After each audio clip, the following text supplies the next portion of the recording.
Hi, it's Chef and Builder Janie Pendleton. We are back in the kitchen today. We are demonstrating a product today called the Ktor Pocket Socket. Okay? The Ktor Pocket Socket. Now what this does is it's supposedly able to power a cell phone, batteries, anything in case of an emergency where you can't get to a regular AC or DC outlet. So basically it is an outlet. You just crank this handle here. Let's see if you can see this closer. You crank this handle here and you just plug in your iPad, your smaller tools. And my husband's going to come in here. He's the electrician and we're going to have fun with this today. I just got this in the mail and we're going to pull this off. It comes in a little sheath just like this. And it says power a wide range of mobile devices, flashlights, lanterns, headlamps, and more. Portable radios, handheld radios, and ham radios. Spare batteries, rechargeable batteries, extenders and spares. Videos, audio, like your MP3 player. Your phone, your messaging system, your cameras, your gaming, your smartphones, and your tablets, okay? And I'm sure there's many more other uses here. So once we get the sheath off, it says the 10-watt portable power generator is compatible with US and international devices. This hand crank generator converts human energy. Remember, we talk about kinetic energy, and you put that into power, and whenever you have power, you can work, and so you're the worker. So basically, they've taken the kinetic energy, they've put it into power, to a power source for you when you work it, and that creates work. It creates the work that it's putting in, okay? So, they've harnessed that energy here. So, there's all kinds of things to do. It's supposedly the size and the weight of a water bottle.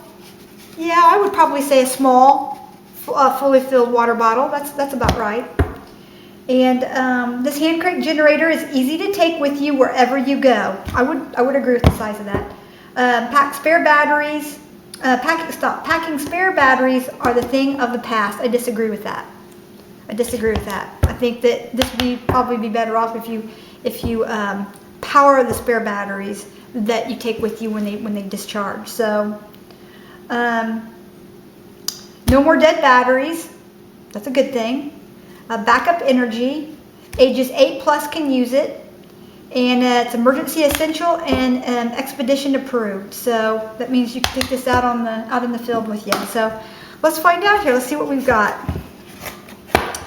Well, here it just says the Ktor. That's K-T-O-R. Ktor. Here we're opening up. This is their newest model of the hand crank version. This comes with some instructions here.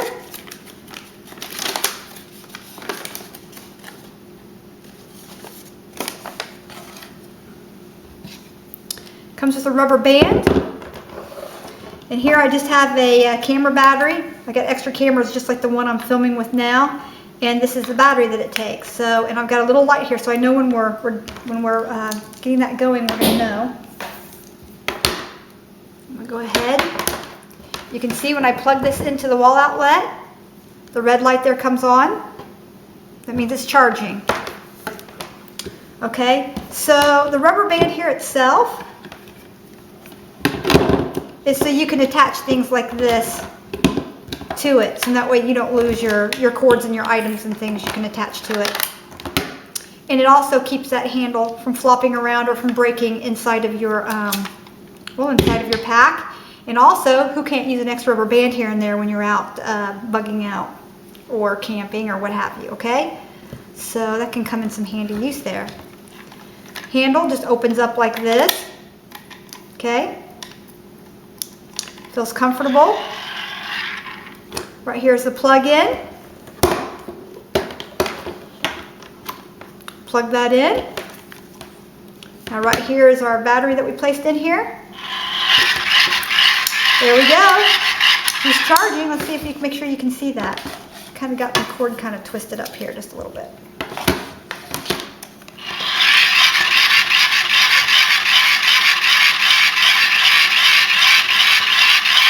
Let's see if I stop. See, it loses that charge.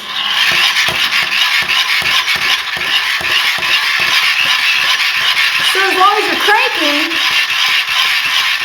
you got power. So the question is how long can you keep cranking like this? I know for a fact when I'm plugged into an outlet that it takes me about 20 minutes to 30 minutes to get this to a fully charged power again. I don't know that I could do this for 20 or 30 minutes, but I think I could do it long enough to make a phone call or take a few pictures if I had to. So for backup,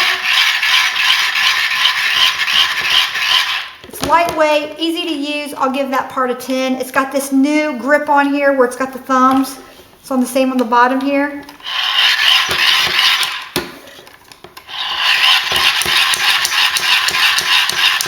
I feel like you're squeezing really hard here, and I feel like I'm really feeling the muscle pain here already, and I feel like my hand's resting right here.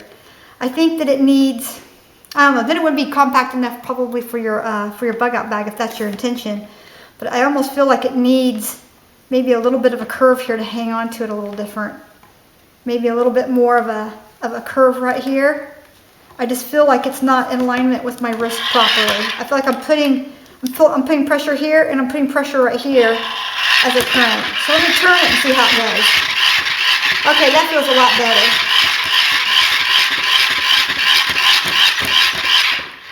Okay, so let's see if after charging this, I can take a photo.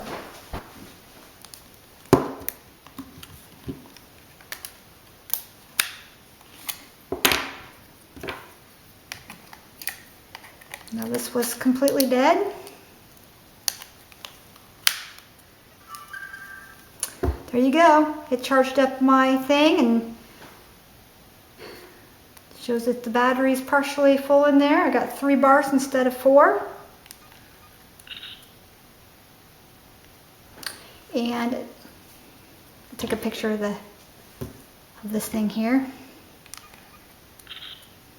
Okay, let's see how it looks. And there you go.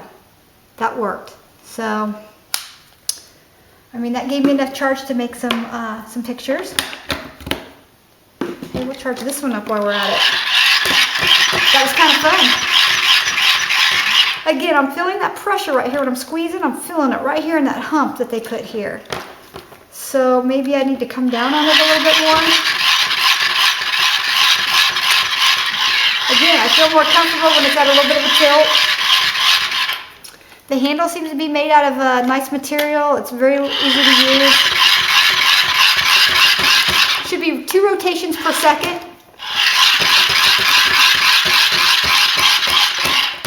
Okay, and I'm done. I'm tired already. So, I mean, you could power your batteries, whatever. You could walk along, and if you're really in shape, you could really get to going on this. It is about the weight of a water bottle. I would say that they were accurate on that. So now I'm going to have my husband come in here. He's going to demonstrate how this works and you know, what makes it go. And again, like I said, if it stored energy, that would get a higher score for me. But you can see that worked. But it did not run my lamp, and we'll discuss that in just a minute. We'll be right back. My name is John Pendleton. Janie bought a power socket, the Ktor. We were wondering why it wouldn't power a light, and it's because of the difference between AC and DC. So we got our voltmeter, and the negative side is the bigger side. So you put your voltmeter here, and you put the red or the positive side in the smaller side. And we wanted to find out if it was working. Right now it's measuring about 0, but when you crank it like this, you can see that it does produce 120 volts, but the voltage is DC as opposed to alternating current that runs your light. Go up to the 220, right? Yeah, the maximum output is 10 watts and 120 volts DC.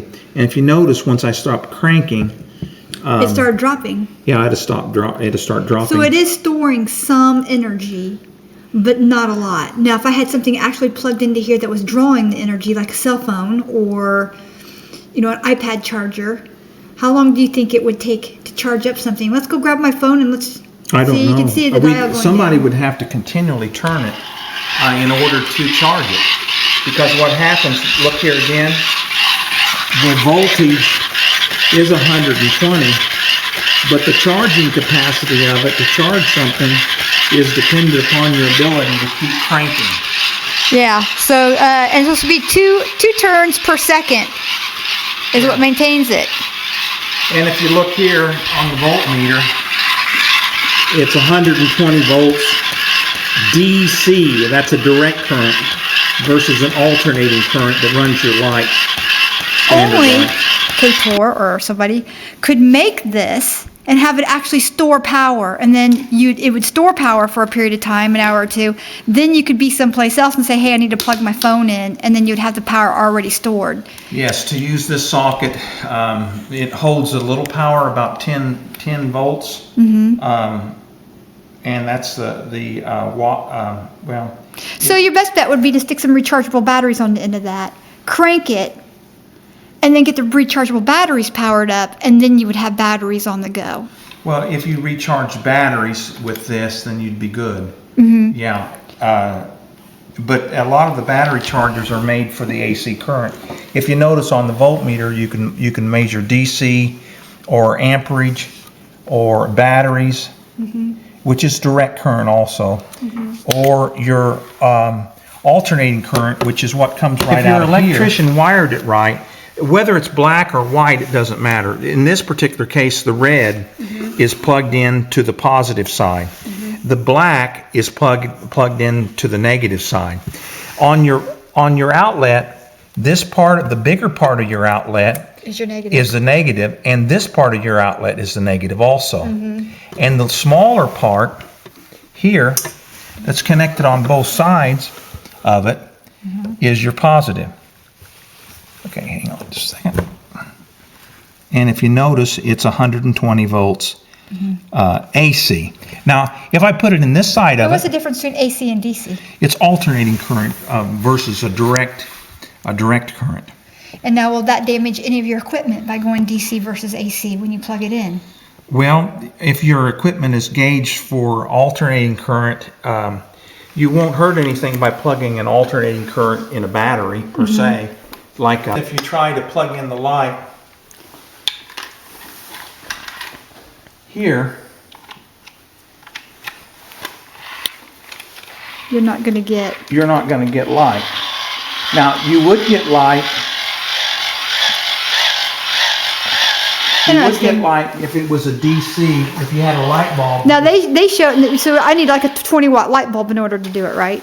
Well, you'd have to do something different. Because they showed it lighting up a light bulb when I bought it, so I'm just saying. Well, it will light up a light bulb like a flashlight. Well, they showed it a lamp. They showed it a lamp being lit up. So that's why I'm a little bit curious about the falsities of what they're showing on the Ktor. You can go to the Ktor video on YouTube, and it shows him lighting up a lamp. Well, So you must have a low wattage bulb, maybe? Notice, but a direct current is different. And the bulbs and the light bulbs are designed to run on an alternating current versus the direct current. Now, your flashlight batteries and things like that can run on alternating current, but you'd want to get a bulb that was geared to DC current at 120 volts. Yes, and you start cranking this up, and you still have 120 volts of direct current. So your light bulb has to be 120 volts and a direct current type, like for a flashlight or something. Okay. If you put something littler in here that's run off of 2 flashlight batteries, that's 18 volts. Okay. So you got 120 volts going on here, and you have to have a bigger or a designed light bulb to run off of the DC current. So so let me ask you this. If you could improve upon the Ktor, what would you have it do? You'd have it store energy as well. Well, you'd have to, I would... What would it take to have this store energy for us, other than charging batteries on a battery charger? Have a battery in itself that held the charge. Well, why didn't they do that? Well, because it would take, if you see like things that run your computers and stuff like that on a backup battery supply. Like on a solar or windmill type supply, like batteries? Like the multiple battery batteries? supply for like a backup for a computer or something else is a pretty big piece of a battery. So okay. you have, because you have 120 volts, even though you're charging it with a DC current or leaving it plugged in the AC, when it goes off, it's going to run your appliances that were gauged to run on 120 volts alternating current. So on a scale of 1 to 10, what would you grade this item for usefulness and for a bug out item or an emergency It does what item? it says it will do. But if you're thinking you're going to buy it and plug in a light, if you watch here, now I got no current. I got a little bit of current. So it is holding some current. So about 60. But if we were plugged into something, it wouldn't have held the current. Well, it may have held some current. So right now, I'm not working that hard. It's not really that hard. But Yeah, it's not that hard to do. it does what it says it will do. Here, you hold the camera for a minute, and I'll try it. Let's see if the woman can do it here. I feel like it feels like it's awkward when it gets to this point right here. It feels a little awkward. So if you come back on it, right there, let's see if you come back on it a little bit. I guess it feels better right there. But it does kind of put like a little cramp in the hand, doesn't it? You turn it like that, it's a little better. And you're pumping up the right amount of current. Yeah. So couldn't have done this in that movie where he tries to keep his baby alive.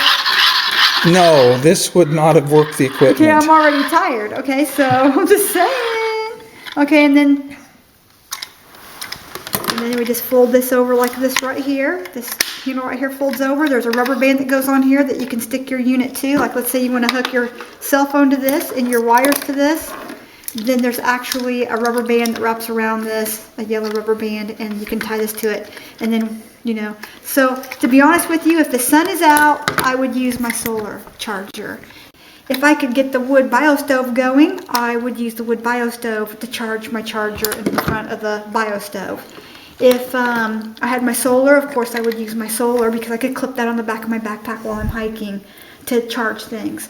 This, if there's no sun out, if I had no other choice for power and I was in a deep earth bunker or something, I had no sun, no solar, no batteries to work in the walkie-talkies or whatever, then I would definitely suggest getting a battery charger, some rechargeable batteries, pre-charging them, and then when they go down,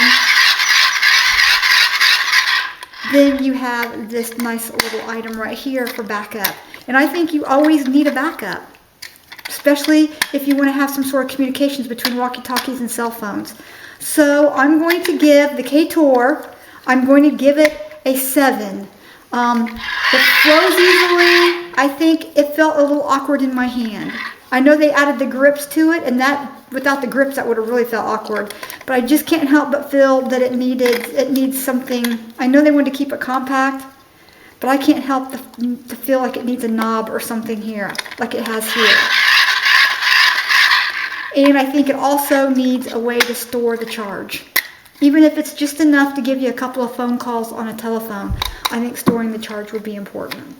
So, but this is brand new. This is their newest version. They just came out with it, the one that has the yellow rubber band on it. And so I give it a 7. I think it's practical if you're solar, the sun's not out, if you're underground, or if it's raining, or whatever. It is heavier, of course, than a solar unit. The solar unit's a lot lighter because it's just a roll-out pad.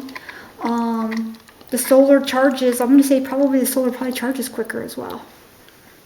I mean, because you're not going to sit there and crank it. You just roll out your solar pad, hang your solar pad on the back of your backpack, and take off walking. Well, if you had an exercise bike, you could hook it up. If you have even a little bit of sun. Oh, yeah, an exercise bike. If you had an exercise... They have another one. They have another Ktor that is the foot pedal version. And you can sit there on a seat and you can pedal it. But you can't exactly hike with that. This version's meant for hiking and on-the-go emergency bug-out type situation. Maybe in a storm shelter type situation. So yeah, I would definitely say you could power your radio or whatever with this. But, because you're using kinetic energy and you're forming work into kinetic energy here. You're putting it to work for you here. And I think that part itself is pretty neat. Handle's comfortable. It cranks easily. So maybe I'd go an 8 on that. Well, it does what it says it to do. That part, it gets a 10. It does do what it says it will do. And- But will it do what you really need it to do? And are your needs being met if you're in certain situations? And I would say that's the part I'm giving that I'll give it an 8. Well, it's I'll be DC, fair. not alternating, and that is an issue with plugging in a standard light bulb. Yeah. So you're not going to be able to really run a light on it. They show you, and as soon as he quits cranking, you'll notice in the video the light bulb goes out. So whatever light bulb or whatever light he's actually using to do, it did not do our lights. So that's one of the reasons why I took one of the points off for it, because it really didn't run a light. I thought that was very misleading in the video. So they need to explain a little better what kind of light that they actually made light up at 110. Yeah, it's not the alternating current light. That's right. It's not an alternate. It looked like a regular lamp. It looked just like our lamps in the family room, just about. So I mean, that was an eye fooler. So, but other than that, yeah. I mean, and it's a little bulky still. But I mean, you're talking about storing power, and the only way to store power on here is to plug in the charger here. And can you get a charger here that will plug in that this won't hit? Yeah, I think so. You have to have an extended plug. Okay. So think of that ahead of time too, folks. Be sure and get your extension plug, because it could hit. So I'm giving it a 10 for size and design. I'm giving it an 8 for actual use, for what you can actually use it for, and because it doesn't store. -1 star because it really didn't do a lamp unless you had a 110 lamp, which nobody really around here has. And minus another star because it doesn't store its own power. It doesn't But store once you power. quit cranking, it goes down pretty quick. Yeah, once you quit cranking, it goes down pretty quick. So this is the Ktor, $45 on eBay I paid for this. I think I got a pretty good deal on it for what they were charging. I mean, they were going all the way up to $115, $119 for them. And so I did pretty good. Nobody really bid it against me, and I got it. So you have to bid at the right time of day on eBay to do that. But I'm an eBay pro. So this is Chef and Builder J.D. Pendleton, and with my husband John, and we want to thank you for coming along for the ride. This is just another piece that we wanted to add to our bugging in, our bib, called our bib, our bug-in bag, or our bob, our bug-out bag, and we wanted to know how that worked. Now stay tuned because next week, and I'm hoping it's here, we are going to get the new biofuel stove, and that's really exciting because that charges your cell phone. A few sticks, turn on the fan. It's a quick fire starter, so use a cooktop stove. It's just a biofuel stove, and it runs the fan, and you can even plug into the front of the stove, and you can charge your cell phone while you're burning and cooking on your stove. And it's about this size. The front of it's about this thick, and then you've got like the little round part, and you've got like a little grill attachment that you can get for it. But that's expensive. It's like $84 for that part. It's an expensive piece. But the stove itself, it's expensive as well. I mean, you're going to probably, if you're lucky, pick one up for $75, maybe $85. And if you're not, and if you're still getting a good deal at $100 and $130 on these little biofuels. Okay. They're called BioLights. A BioLight stove. So, and I just think I'm really going to love that, because that itself charges your phone for you. You don't got to sit here and crank. All you got to do is start a fire and turn on the fan, and once the fan gets your fire, because it's also your fire starter for a bigger fire. So it keeps you out of the wind, and then plus it pulls a little fan in the bottom. This thing's great. If anybody's seen the BioLight, go check it out on eBay, go check it out on YouTube. That's definitely, I think, a stove. And then I'm hoping I can find my sterno kit, because I've got a sterno from when I was about 9-10 years old that my father got me, maybe even younger. And it takes the little sterno cans, and it's like a little gold sterno kit, and I'm hoping I can find it, because I've had that for a really long time. That was from Vietnam War stash. When I was little, I used to play Army. Trust me, I've always been military in the mind. I've always been a rotten kid. Rotten little redhead. But anyway, this is Chef and Builder J.D. Pendleton, my husband John. We want to thank him for coming along today. He's just a super guy. As you know, he's also in the medical field, so he also does our CPR training and teaches CPR out here at the hospital. So he decided to join us today, and he's also my electrician when he's home. So his dad was an electrician, so he knows a lot about electricity, and the city always lets him do my electrical work. So we need to get you bonded. we need to get a paycheck slipped in there somewhere, don't we? So blessings.